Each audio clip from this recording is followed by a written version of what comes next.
देखिए मतलब ये आप इसको बिजनेस प्रमोशन तो नहीं कह सकते, बट मतलब प्रमोशन तो कहीं ना कहीं होता ही है कि अगर आज आपके सामने बैठे हैं तो प्रमोशन अगर अपना हो रहा है, अपने ब्रांड का हो रहा है तो प्रमोशन होता है। बट ये ना कहानी है इसके पीछे भी सर, मतलब मेरी भी लाइफ में अभी भी लाइफ में देखिए सबके अप एंड डाउन आते हैं। मेरी पुरानी स्टोरीज भी अगर सबको पता है तो अभी भी मेरी लाइफ में कुछ मतलब ऐसे परेशानी आई थी। और मेरी लाइफ में सब कहते थे, मैं हर बारी भगवान के आशीर्वाद से, और मतलब मेरी मदर है मतलब थी, मतलब उनकी डेथ हो गई थी जब 5 साल की थी, इसलिए वुमेन एम्पावरमेंट में काम करता हूँ। उनके नाम पे फाउंडेशन भी बनाई, सुनीता भाटिया फाउंडेशन। तो मतलब मेरी लाइफ में जब भी कोई प्रॉब्लम आई ना तो कुछ चीज़ों ने मेरे को हेल्प करी, मतलब डिवाइन चीज़ों ने हेल्प करी। तो मैंने भी लाइफ में ये सीखा कि जैसे मैंने कंपनी बनाई, स्टूडियो बनाया, क्योंकि मेरी लाइफ में सब कहते थे तेरी लाइफ ना बिल्कुल फिल्मी है। अभी अपनी लाइफ में 4 मूवी के नाम भी हम रजिस्टर्ड करा चुके। तो मतलब मेरे दिमाग में वैसे ही आया कि जब ये बनना है, मैं फिल्म बनाने के लिए गया किसी मतलब प्रोड्यूसर के पास, उन्होंने तो उन्होंने एक ही क्वेश्चन करा कि यार ये तो दवाई वाले हैं। उन्होंने सोचा ये प्रोड्यूसर है सिर्फ पैसा लगाने आए हैं। नहीं, मैं कहा नहीं, हमें फिल्म बनानी है, हमें सोसाइटी के लिए कुछ अच्छे के लिए बनानी है। तो फिर ये स्टूडियो का आइडिया है, फैशन इंडस्ट्री से मतलब जुड़े हम लोग। और बस ऐसे ही जुड़ते जुड़ते हम मतलब जुड़ाव हो गया फैशन इंडस्ट्री से। और लोगों को भी एक मैसेज भी है, मेरे भी घर में बच्चे हैं, यूथ है। मेरी अगर आपको स्टडीज बताऊं तो मैंने शायद पहले भी बताई है कईयों को, आई एम ओनली 10th पास। मेरी को स्टडीज पढ़ाई छोड़नी पड़ गई थी, और आज भगवान के आश्रम में 15-16 कंपनीज है, कॉर्पोरेट लॉज, हर चीज सीखे। और इस इंडस्ट्री में जुड़ने का रीजन क्या है कि बच्चों को भी एक मैसेज देना, जो अपने परिवार के बच्चे भी है, कि लाइफ में ना कभी घबराओ ना। मैं कहता हूँ कि लाइफ जो है ना, भगवान ने आपको फिल्म की टिकट की तरह दी है, और वो सुपर हिट उसकी होती है जो हम कोई भी फिल्म देखने जाते हैं कि उसमें अप एंड डाउन ना हो तो फिल्म में मजा आएगा। तो सुपर हिट उसकी होती है जो कुछ अच्छा काम करे, जैसे रतन टाटा जी, बाद में उनको याद किया जाता है। तो टिकट कब भगवान जी ले लें वो उनके हाथ में है, पर काम कुछ ऐसा करो कि आपको लोग याद रखें। और वही बच्चों को सबको मैसेज है, घबराओ ना जीवन में आप। हमने एक और स्लोगन है हमारा पूरा पूरा, कि भगवान को सबसे पहले तो धन्यवाद करो, हमें जिंदगी दी है। कल भी मैं रात को कहीं इवेंट में था, वहां कोई डॉग से आ गया, कोई और खड़ा था, मैंने कहा अगर हमें डॉग बना देते भगवान जी, हमें कोई और कुछ बना देते, हम क्या करते। 99% लोग हम डिप्रेशन में पड़े हुए हैं, क्योंकि हम क्या सोच रहे हैं, उसको ये मिल गया मुझे ये नहीं मिला।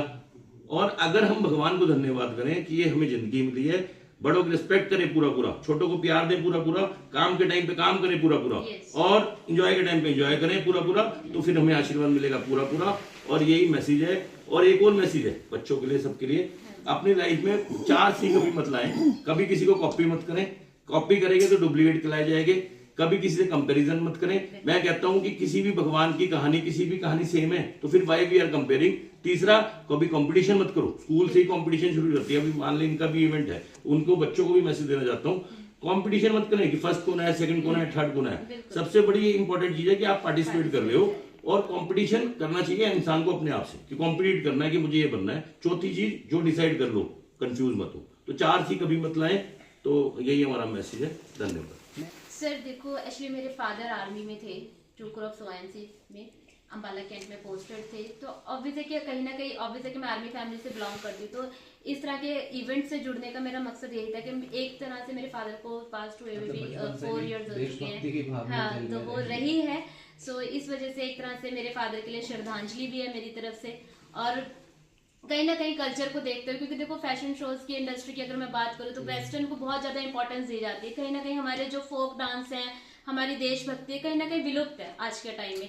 तो मैं चाहती हूँ कि अगर मैं कल्चर से जुड़कर अगर काम कर सकूँ, और किसी इंसान को, किसी एक इंसान को भी मैं ऐसा प्लेटफॉर्म दे सकूँ कि वो उसके थ्रू आगे जा सके, तो यही मेरे लिए सबसे बड़ी बात है। सर, रिलीज होने की तो बात है कि लोग इंतजार कर रहे हैं। मैं टीम बना रहा हूँ, मतलब देखिए फिल्म ऐसी नहीं बनाने की, क्योंकि मैं इस इंडस्ट्री में नया हूँ, तो टीम सर्च हो रही है। रात भी मीटिंग हो रही थी।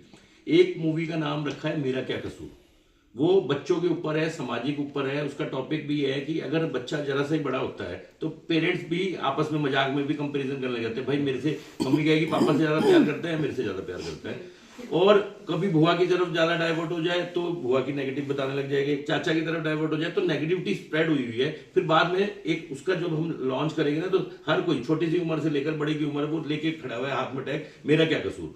कि कसूर किसका है बाद में समझ में नहीं आता, कि क्योंकि कसूर कहां से शुरू हो रहा है, नेगेटिविटी स्प्रेड क्यों हो रही है। दूसरी कहानी है मतलब कलवा दामाद। ये कलवा दामाद मतलब बड़ी जल्दी, सबसे पहले हम इसी को शुरू करने वाले हैं। ये कहानी मतलब देखिए, हम वुमेन एम्पावरमेंट की बात करें, मैं खुद वर्क कर रहा हूँ, बट हर चीजें कहते हैं ना साइड इफेक्ट भी होता है, मतलब एडवर्स इफेक्ट भी होता है। जैसे अभी अतुल सुसाइड केस हुआ, और भी ऐसे केस हो रहे हैं कि हमारे यहाँ जो कानून बने हुए हैं कि वो कई बार मतलब उसको भी नुकसान दे रहे हैं कि आदमियों को भी, हम सिर्फ अभी हम यूथ वुमेन एम्पावरमेंट की बात कर रहे हैं, जेंट्स कहेंगे भाई हमारे को तो कोई पूछता नहीं, तो ऐसा नहीं है। देखिए मैं एक और चीज कहता हूँ सबको, कई बार अभी हमने एक और प्रोग्राम शुरू कर रहे हैं बड़ी जल्दी, कॉमन प्रॉब्लम। हम गर्ल्स अगर बैठी हो या लेडीज बैठी हो, वो सबसे आसान है क्या बोलते हैं, अरे बॉयज तो ऐसे होते हैं, वो लेडीज जेंट्स बोलेंगे अरे लेडीज तो ऐसी होती है। पर क्या हमारा एक दूसरे के ऊपर गुजारा है? वही लेडीज हमारी मदर है, वही चाची है, वही बुआ है, वही दादी है, वही बहन है, वही गर्लफ्रेंड है, वही वाइफ है। और ऐसे ही उन लेडीज के लिए वही फादर है, वही दादाजी है, हर दोनों चीजों की इंपॉर्टेंस है। बट हम एक दूसरे के ऊपर वो करते हैं, तो उसको सुधार की जरूरत है। तो उसकी फिल्म का नाम है कलवा दमाद। एक कहानी का नाम है मिस्टर बनी, वो थोड़ी कॉमेडियन है, बिजनेसमैन की कहानी है। चौथी कहानी है चटनी गिर गई, वो दहेज के ऊपर है। तो कुछ मेरे को गॉड गिफ्ट ऐसा मिला है, मेरे कुछ लोग जानते हैं कि अगर मुझे कोई टॉपिक दे देना 5 मिनट में मूवी की फिल्म सर तो पूरी मूवी लिख देते हैं। कोई अभिषेक रिलीज जी तो डेट, writer कोई also। रिलीज मंथ, ईयर कुछ? सर अभी तैयारी चल रही है, अभी मतलब बड़ी जल्दी हम वो करेंगे, मतलब ऑडिशंस करेंगे और तैयारी चल रही है, आपको बताएंगे। फिर आपके साथ मिलेंगे ना प्रेस कॉन्फ्रेंस में, आपको बुलाएंगे जिस दिन रिलीज की सब कुछ टीम सिलेक्शन हो जाएगी।